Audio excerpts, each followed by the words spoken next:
¿Qué tal, amigos? Soy Martín Ruiz, director de La Consulta.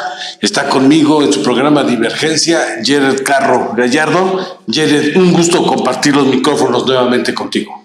Muchas gracias, Martín, y pues gracias a todos los que nos siguen para el día de hoy seguir platicando de cosas del día, ¿no? Sí, y creo que el tema obligado por el interés mediático, porque también se trata del primer presupuesto que va a manejar la administración de Lorena Cuéllar y que obviamente le va a poner el sello de lo que será la administración de Morena en Tlaxcala, y que sin lugar a dudas estará ligado con lo que hoy todo el mundo conoce como el Fondo de los Moches, el tan llevado y traído Fondo de Infraestructura para los municipios que la pasada legislatura creó y que implicaba el manejo anual de por lo menos 500 millones de pesos. Pero para que entremos en materia, Jared, al final, de acuerdo a las cifras y a los datos que se han manejado, que son muy generales porque no han entregado físicamente a los medios de comunicación la propuesta de presupuesto de ingresos y egresos, pero en términos reales se habla de un aumento de casi del 9% con relación al del 2021. Tlaxcala para el 2022 tiene pensado manejar alrededor de 22,000, si no mal recuerdo, casi 22,500 millones de pesos, más o menos es la cifra que se está manejando. No viene a detalle cómo se van a repartir en las secretarías y en las dependencias y organismos autónomos, pero en términos generales pareciera ser que el arranque o lo que será el primer presupuesto de la administración lorenista no viene tan mal, Jared. Así es. Y sobre todo aquí, como tú lo dices, ahorita causa mucha expectación porque es la primera vez que lo va a operar, en este caso en Tlaxcala, el gobierno emanado de Morena, y que pues precisamente también viene a bien observar si va a haber transparencia, si va a haber en esta cuestión de rendición de cuentas una ventana en donde podremos saber exactamente, como tú lo mencionas, saber hacia dónde van a ir los recursos, cómo van a ser aplicados y sobre todo la manera de cómo se van a operar. No nada más en el Estado, sino también muy importante lo que mencionas sobre el supuesto los moches, bueno, el fondo de infraestructura de los diputados, y comentarte que es interesante porque al fin y al cabo creo que de alguna manera, como cuando vino el cambio a nivel nacional, en el cual ya no se permitió en este caso a través de los diputados federales el poder conseguir ese recurso, que era lo mismo, nada más que la Cámara federal, el poder etiquetar recursos para los municipios, ahora sí es un poquito más local, ¿no? Pero precisamente en ese sentido, hablando con algunos presidentes municipales, algunos sí les ayudó, expresidentes municipales, perdón, sí les ayudó bastante esto, pero otros también no estaba muy clara la participación, o mejor dicho, ese es el gran problema. No existe una transparencia de cómo, ni siquiera un reglamento tal cual, en el cual se pueda regir cómo darle, por qué darle tanto recurso a tal municipio y sobre todo transparentarlo, ¿no? Sí, al fin y al cabo estamos ya un poco hablando de este fondo Moches que Lorena durante la campaña y de los primeros semanas como gobernadora dijo que no se iba a incluir en el presupuesto del 2022. Hay que reconocerle que es una gobernadora de palabra y que no está incluido en el presupuesto del 2022. No quiere decir eso que no se vaya a aprobar o que los diputados locales, los 25 que tenemos, no hagan el intento por mantenerlo. ¿Por qué mantener? Es un fondo más o menos de alrededor de 25 millones de pesos que se distribuye en teoría en los 60 municipios, pero que en términos reales y a la hora de asignación los recursos, no todos los alcaldes son beneficiados. Y lo que tú comentabas, la polémica y la crítica hacia ese fondo es porque no existía o no existe claridad sobre el destino de esos recursos. porque se habla que son fondos para infraestructura en los municipios y cuando revisamos el pasado hemos detectado que muchos fondos se fueron para comprar fertilizante o que se fueron para a ciertas actividades en materia de salud cuando estábamos en plena pandemia, o se habla de que los recursos fueron para comprar ganado o animales de, ¿cómo les llaman? Aves de traspatio, que al fin y al cabo no son, o para eso no estaban etiquetados. Yo lo que creo es que va a haber la tentación de los diputados actuales de querer revisar el documento y tratar de hacer lo que hizo la legislatura pasada, donde puede hacer algunos recortes, algunos ajustes en ciertas dependencias y generarse una bolsa que puedan repartirse primero los 25 diputados y luego asignarla a su vez a los presidentes municipales. Si no hay claridad, si no hay certeza sobre las reglas y cómo va a funcionar ese fondo, me parece que va a ser un error mantenerlo. Y sobre todo causa mucho interés en la cuestión política. ¿Qué tanto control o qué tanta disciplina o institucionalidad demuestran los nuevos diputados en relación al color? Porque hay que decirlo, se está estrenando el color en el poder. Entonces, ¿cómo va a funcionar Morena? En ese sentido, ya en la diputación pasada, pues no tenían gobernador, ahorita tienen gobernadora y al fin y al cabo tú lo acabas de decir, ella dijo que no iba a existir. ¿Cómo va a actuar Rubén Terán? ¿Cómo va a actuar en este caso pues los tres grupos que existen? El grupo del PT. Del PT. Bueno, hablemos de personajes, ¿no? De la gobernadora, del grupo de Joel Molina en su momento, los diputados que representan esa poca representación, y también está el grupo de Sanzanaya. Entonces, ver realmente cómo va a haber entonces ese manejo político, sí llama mucho la atención, y ver cómo van a actuar los diputados. Bueno, de entrada habría que decir que ayer, tan luego se presenta el presupuesto, el tema de interés para los periodistas y los reporteros que cubren la fuente del Congreso fue preguntarle al presidente de la Junta de Coordinación y Concertación Política, al morenista Rubén Terán, si la bancada de Morena iba a avalar o no la probable creación de los fondos Moches. Rubén Terán rápidamente, yo creo que le faltó un poco de prudencia y análisis, sale a decir que Morena no es mayoría y que deja entrever que si los demás diputados, porque Morena solamente tiene 8 y quedaría un número importante de diputados sueltos, podrían aprobar ese fondo. Al final, lo que tú bien refieres, y creo que también me parece que es un punto importante, es Lorena demostrará poder y que tiene el control del Congreso. Simplemente si es eso, el fondo de los Moches no pasará. Pero si Lorena tiene aliados y cierto control, pero la mayoría de los diputados dice, no queremos manejar recursos como lo hicieron la pasada legislatura, lo más probable es que se aprueben, y eso no será un signo de debilidad de la gobernadora, desde mi particular forma de ver las cosas, pero sí representará un punto de ruptura entre la actual legislatura y la gobernadora. Puede ser, incluso también ver cómo reacciona la supuesta oposición. Si no, bueno, no sé tú qué opinas, pero yo ahorita no veo una oposición, ¿no? Pues al fin y al cabo, tanto René Temolsi, que se ha mostrado al contrario, como sumando en su discurso, el PRI de por sí está apagado, no vemos ninguna circunstancia de un posicionamiento. El PRD intenta hacer oposición, pero a mi parecer torpe, y en este sentido, ¿cómo van a actuar con su discurso ellos con relación al tema de esto? Por ejemplo, Blanca Águila está en transparencia y debería de ser ella quien estuviese, ella y Torrejón me parece, son las que deberían de estar señalando la transparencia en este actuar.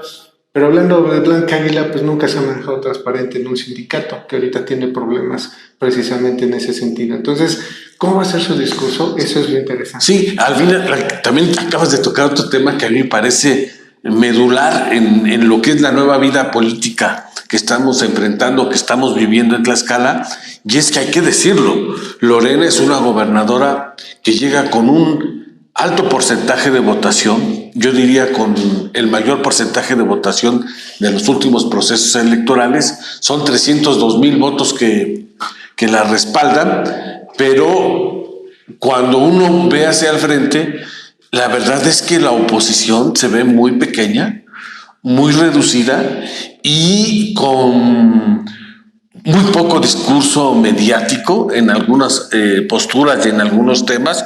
Yo diría que al principio del gobierno me parece que el PRD fue el que tomó la agenda mediática en algunos temas, como en el caso de la seguridad, la exigencia de la comparecencia del secretario de Seguridad, y me parece que hizo otros 2 señalamientos o 3 respecto al regreso o no de las actividades normales por el asunto de la pandemia, pero de ahí en fuera se ha venido perdiendo.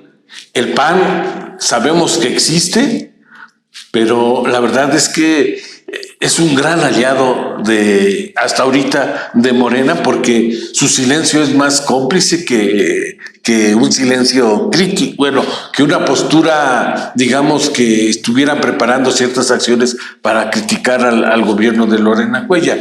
El PRI, ni se diga, la verdad es que yo no sé por qué mantienen en el cargo a este líder castrado de Noé Rodríguez Roldán, porque más que hacerle un bien al partido, lo está hundiendo cada vez más. Y me refiero en el término partidista, y en la actual legislatura, la verdad es que Blanca ha fijado algunas posturas interesantes, ha fijado algunos posicionamientos, creo que son dignos de verse, pero de ahí fuera el diputado Fabricio Mena, hermano del exgobernador, es un cero a la izquierda. La diputada, esta niña, ¿cómo se llama?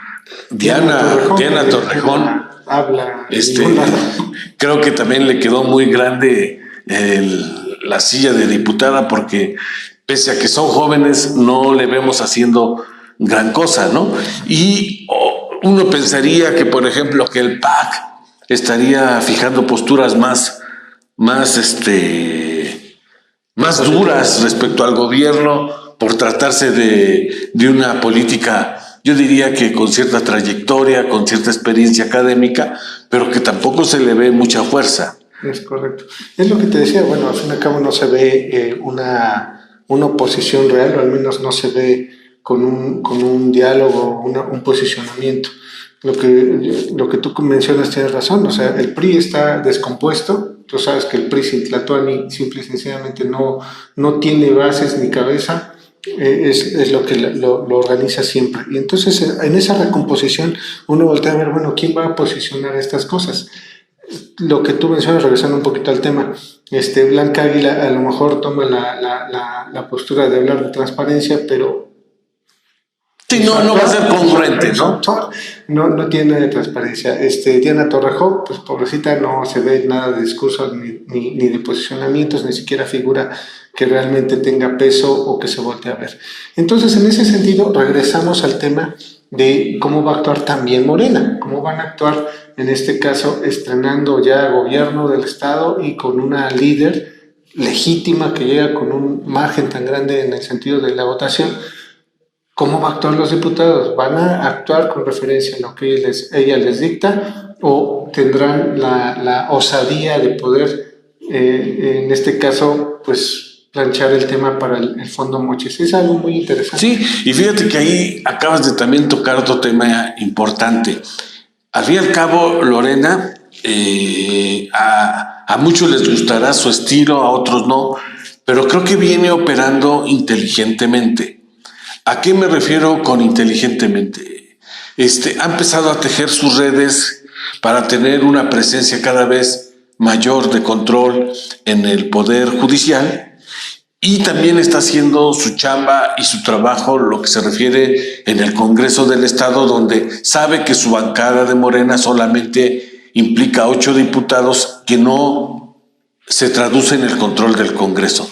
Pero, por ejemplo, cuando uno revisa los números duros y cuando uno se entera que el presupuesto del Congreso del Estado para el 2022 más o menos son alrededor de 370 millones de pesos, 20 millones menos de lo que maneja el Poder Judicial, y que unos dirán, pues es que son dos poderes, sí, pero en términos del personal que controla el Poder Judicial con el número de trabajadores que tiene el Congreso del Estado, pues es totalmente disparejo en términos de cuántas casas de justicia, cuántos juzgados, en fin, tienen otro tipo de infraestructura y necesidades. El Congreso del Estado es solamente una sede y son 25 diputados más creo 100 y tantos trabajadores de basificados y de confianza. En fin, ahí se ve que Lorena no quiere meterse en aprietos con el Congreso, respetándole las jugosas partidas y salarios que tienen los diputados, pero les está diciendo, bueno, si ustedes aceptan ajustarse solamente a eso y dejan a un lado el fondo de los moches, podemos transitar en una relación, yo diría, de respeto y cordialidad.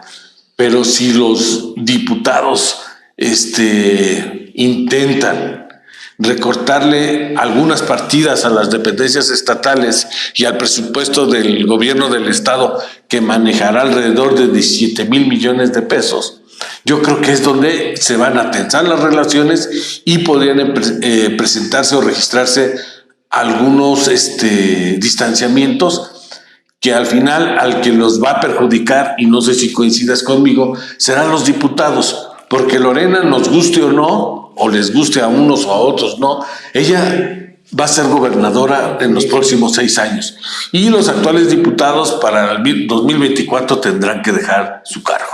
Así es. Y bueno, en este sentido hay que recordar que los exdiputados, cuando ocuparon estos recursos, ese cambio o esa gran ventana que tenían cuando no están especificados cómo gastar estos recursos, cómo invertirlos, lo enfocaron conforme a sus proyecciones inmediatas, que querían ser muchos presidentes municipales. Entonces, por eso algunos lo dirigieron al campo, otros lo dirigieron a las escuelas, otros a calles. Entonces, en este sentido, valdría la pena que tienen la gran oportunidad los diputados de poder redefinir o definir bien cómo lo van a gastar. Y en este sentido, también en el sentido del presupuesto del gobierno del Estado, ¿a dónde deberían? Yo creo que pues lo elemental ahorita es la salud y la educación, porque precisamente ya estamos y la reactivación económica, porque estamos en una reincorporación de las cosas. Entonces, creo que ahí es donde veremos que el gobierno va a dirigir los recursos y saber cómo se van a aplicar, porque precisamente estamos en ese proceso ya, si bien la pandemia no ha terminado, pero pues estamos levantando ciertas cosas y reincorporándonos a la actividad, y sí urge la reactivación económica porque pues es necesario. Ya año y medio, casi 2 años, pues sí es complicado, se entiende este proceso y se prevé que ese recurso sea para eso, ¿no? Sí, y sobre todo, ¿sabes qué se va a meter a la discusión, mi estimado Jared? Este gasto para algunos exorbitante que está haciendo el gobierno federal y ahora con los gobiernos estatales que controla en materia de programas sociales. No recuerdo la cifra, la manejó en una nota del Universal en la mañana, pero hablaba de una barbaridad de recursos que se están destinando para programas sociales y para el pago de pensiones. Es un asunto que a algunos les parece una buena obra, una buena decisión, pero hay otros que están criticando porque se está pensando o se tiene la idea de que se están desviando recursos que se deberían de destinar para mejorar la infraestructura, ampliar las carreteras, mejorar muchas cosas que el país necesita para no quedarse rezagado y poder insertarse en el desarrollo y en la modernización que están viviendo otros países. Digamos, por eso aquí en el caso de Tlaxcala, yo creo que un dato importante sería ver cuánto de los 22,000 y tantos millones de pesos se van a destinar a becas, a atender los programas de la pobreza, cuánto se van a destinar a ayudar a las personas con discapacidad, cuánto para mejorar la infraestructura educativa, porque eso nos va a dar una idea de cuál es el sentido de este gobierno. Obviamente, me queda muy claro que la gobernadora sí ha tenido un acierto en estos 2 meses y medio que lleva su administración, es el gasto que ha destinado en materia de salud. Nadie puede decir que no se necesitaba, que no se requería y que ha venido, no sé si a solucionar de manera permanente o definitiva algunas carencias, pero al menos se percibe en materia de salud ciertos avances y cierta calma, no así en otras áreas. Así es.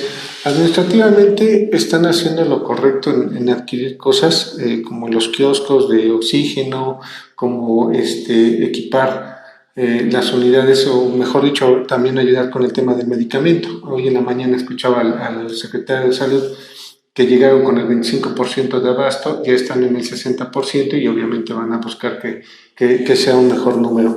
Pero eso está bien. Pero también por el otro lado, la reactivación económica creo que es ya un factor que deben invertirle y de pensar, lejos del asistencialismo, más bien en la generación de empleo y la generación de esta, bueno, no sé, en este caso el discurso de Morena no es tanto, no es al revés, es más como en el tema de asistencialismo social y no de reactivación a la economía.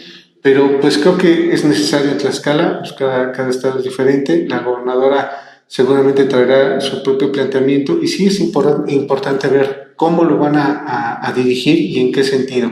Creo que la reactivación económica es importante, se necesita ver más acción de la Secretaría de Turismo y de SEDECO, porque también han estado como que... Sí, muy pausadas, ¿no? Muy guardados, pero creo que ya es tiempo de poder empezar a ver. Y sí, llama la atención cómo es que se va a reactivar la economía.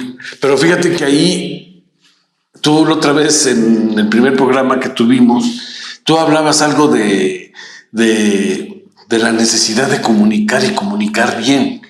Fíjate que, por ejemplo, este fin de semana, el Instituto Mexicano del Seguro Social dio a conocer el número de empleos o de trabajadores con seguro en el estado de Tlaxcala. Y, por ejemplo, a mí me pareció un dato sumamente interesante y decía que en Tlaxcala ya teníamos 105,000 personas aseguradas. Es la cifra que se tenía cuando empezó la pandemia. Es decir, estamos hablando todavía no de una reactivación económica total, y lo importante es que Tlaxcala ya recuperó al menos o superó incluso, yo diría, los empleos que se tenían antes de que empezara la pandemia. A mí me parece que ese es un buen indicador. Otro indicador que a mí me parece interesante es lo de que hace unas semanas también la SEDECO tuvo una reunión y dio a conocer la intención de varias empresas de generar inversión o llevar a cabo inversiones en Tlaxcala para ampliar y mejorar sus plantas o sus empresas. Se firmaron algunos convenios. Esa actitud mezquina del secretario de firmar algunos convenios me parece eso, una actitud mezquina, porque pues, tú y yo sabemos que para que un empresario lleve a cabo una inversión de varios millones de pesos o de dólares, pues es un tipo que llevó a cabo un estudio y vio la conveniencia de empezar a invertir para no quedarse rezagado y reactivar su empresa. Pero aquí lo aprovechan y lo quieren presentar como un logro, pues me parece ridículo, ¿no? Pero, en fin, creo que se está haciendo bien en algunas cosas. Más bien es cómo planteas el asunto de la reactivación y cómo vendes que ya se alcanzaron o que se tiene el nivel de empleo de antes de la pandemia, que habría que reconocerlo porque hay otras entidades, Jared, por más que le han hecho, siguen con ese problema y al menos en Tlaxcala ya alcanzamos o superamos el nivel que se tenía de empleos asegurados antes de la pandemia. Okay. Partiendo un poquito, como tú mencionas, ha faltado un poquito de ver esas directrices hacia dónde va el gobierno. Lamentablemente así se percibe. O sea, parece ser que lo que surge es por la prontitud de las cosas, la cuestión de salud, la cuestión de educación y de seguridad, pero es como que un tema emergente, no hay una situación de que te digan, bueno, este gobierno va a ir por acá precisamente, y es donde se deben de formar las políticas, no solamente del Estado, sino también de los presidentes municipales. Ahorita este presupuesto también va en relación a cómo lo van a dirigir los gobiernos municipales en relación a lo poco que les va a llegar y también lo que generen ellos. Entonces, eso es a lo que mencionabas el otro día. Faltan esas directrices de saber exactamente este gobierno dónde es la prioridad. Por ejemplo, si salud va a ser asistencial o va a ser de promoción y prevención de la salud. Si en cuestión de obra pública se va a priorizar a los caminos o a las instituciones. O vamos a hacer pequeñas obras, pero la vamos a multiplicar. Exactamente. Y no vamos a hacer obras faraónicas, como decía Mariano González Arur. Exactamente, o sea, la cuestión es tener en claro hacia dónde va este gobierno. Parece que eso es lo que falta en definir. Pareciera que todo lo que se sale es pues por mera circunstancia de cómo va avanzando las cosas. Creo que eso es donde hace falta. Y fíjate que ayer tú lo viste, bueno, ayer se vio, presentan el presupuesto el secretario de Finanzas y en lugar de que se aventara un buen discurso o una buena entrevista diciendo este gobierno nos interesa o las prioridades son. Exacto. Y entonces ya sabemos que el gasto, porque no somos tampoco medio, diría alguien, retrasados, sino si nos dices esto es, podemos intuir cuáles son las prioridades y entonces destaquemos y a lo mejor como medio, cada medio sabrá si destaca o no ese asunto, pero yo creo que ahí es donde se pierden las oportunidades de comunicar bien. Correcto. Y además también para los presidentes municipales el poder captar hacia dónde va el agua, ¿no? Entonces, realmente aquí creo que eso es lo que falta definir en este sentido. Pues ya se avisó, son 22,000 millones de pesos. ¿En qué se van a gastar? Eso es lo que creo que estamos esperando todos, para que también pues de ahí se desprenda las políticas abajo, inclusive el Congreso del Estado también con los fondos moches, pues también se definan. Entonces, eso es lo que estamos esperando todos, saber cuál va a ser el sello de este gobierno, y además que es el primer año realmente donde va a poder ejercer ya su presupuesto, hacia dónde vamos. Creo que esa sería la pregunta que habría que hacerles a todos los actores políticos. ¿Hacia dónde vamos? ¿Hacia dónde vamos? Pues amigos, el compromiso es que conforme pasen los días tengamos la información más detallada del presupuesto de ingresos, podamos ver específicamente rubros y en unos días más nosotros estemos en posibilidades de decirle si es un presupuesto que tiende al asistencialismo o si es un presupuesto que tiende realmente a ser un detonador del desarrollo del Estado o es un presupuesto que viene manejándose con la misma inercia de las últimas dos administraciones, es decir, a tener funcionando el gobierno sin que se conozcan grandes obras, sin que se conozcan grandes avances, hay que decirlo, pero pues es a lo mejor lo que queremos ver. Yo así lo decía y lo comentaba la otra vez, que al menos el presidente de México, Andrés Manuel López Obrador, que tanto ha dicho que amor con amor se paga, es la fecha que vamos 3 o para 4 años de su gobierno y que los tlaxcaltecas no vemos en el presupuesto reflejado el amor. Así es, también, y también el ejercicio de nuestros diputados federales y senadores, ¿no? O sea, ¿dónde está su trabajo? Bueno, yo también lo comentaba ayer, tenemos 6 diputados federales, la verdad es que son para el olvido, no hacen nada, y bueno, ni hablar de los senadores, ¿no? Ellos creen que haciendo promoción de los supuestos logros de la 4T es suficiente. Pues yo creo que políticamente a lo mejor a ellos les reditúa, pero la verdad es que a Tlaxcala de nada le ha servido hoy en día tener un número importante de senadores, un número importante de diputados federales, porque en términos presupuestales no se ve absolutamente ningún avance, ninguna gestión, ningún apoyo. Exacto, pues que queremos que definan, que puedan informarnos, que podamos saber todos los ciudadanos qué es lo que van a hacer, qué van a dirigir, los diputados también que se asomen de vez en cuando, los federales, y también es muy interesante, recabando un poquito lo que platicamos, cómo van a actuar en este caso los congresistas del estado en relación a este fondo Mochis, en relación política con la gobernadora. Es interesante porque eso nos va a decir cómo se va a manejar el Congreso ya a partir, ahora sí ya de veras, en lo que viene, porque ahorita pues todos llegaron a la mitad de un ejercicio finalizado. Yo lo comentaba hoy en mi espacio, en mi columna, simplemente decía, va a haber rebeldía o sumisión, y lo veremos en los próximos días conforme se empiecen las negociaciones y las pláticas para ver si se aprueba el presupuesto de egresos 2022 como lo envió la gobernadora o surgen algunos cambios. En unos días más le diremos, estaremos comentando con ustedes. Por lo pronto, le agradecemos que nos haya acompañado en su espacio de Divergencia. Jared. Muchísimas gracias a todos, estaremos atentos de cómo viene este recurso, pero también, pues bueno, ya se acerca de los 100 días de gobierno, entonces pues vamos a estar atentos también de todo lo que se ha desarrollado, no nada más en el estado, sino en municipios importantes, cómo han venido manejando. Por lo pronto nos despedimos, soy Martín Ruiz, nos vemos en su próximo programa, gracias. Muchas gracias. Divergencia.